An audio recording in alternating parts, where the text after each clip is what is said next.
బాలు అయితే వాళ్ళ నాన్నకి ఇచ్చిన నోటు నాకు పార్క్లో వచ్చింది అని అయితే చెప్తూ ఉంటాడు. నేను ఒక పార్క్లో ఒక అతని డ్రాప్ చేస్తే ఈ నోటు ఇచ్చాడు.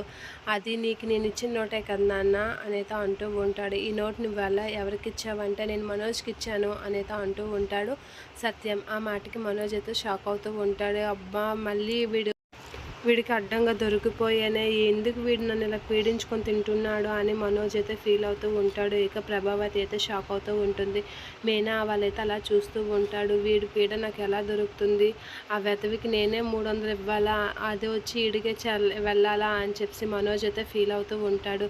ఏంటి మనోజ్, నీకే కదా ఇచ్చాను, నువ్వు గట్ట పార్కులో ఉన్నావా ఏంటా అని సత్యం అయితే అడుగుతూ ఉంటాడు.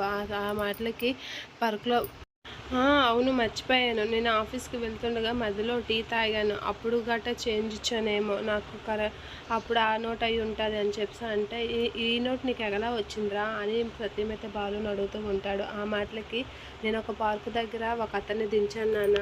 అప్పుడు వాళ్ళ ఆవిడ ఫోన్ మాట్లాడుతూ ఇగో ఆఫీస్‌కి వెళ్తున్నాను అని చెప్పేసి పార్కులోకి వెళ్ళాడు. పార్కులోకి వెళ్ళి నాకు ఆ 300 తీసుకొని వచ్చాడు. అందులో ఈ 100 ఉంది. ఇది నేను నీకు ఇచ్చిన 100 అనేది అంటూ ఉంటాడు. ఆ మాటలకి మనోజ్ అయితే షాక్ అయ్యి అలా చూస్తూ ఉంటాడు. నాకు తెలిసి లక్షలు మింగినోడు కూడా అలాగే ఆఫీస్కి అని చెప్పి పార్కులో అక్కడ తిరుగుతున్నాడు ఏంటో అని డౌట్గా ఉంది నాన్న.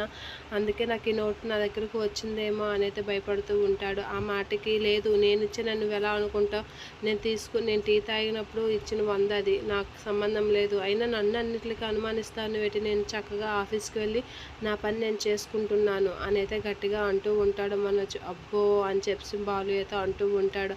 అయినా అన్నిటికీ బాగా నన్ను అనుమానించడం బాగా అలవాటు అయిపోయింది నీకు అని చెప్పి బాలుతో అయితే మనోజ్ అంటాడు.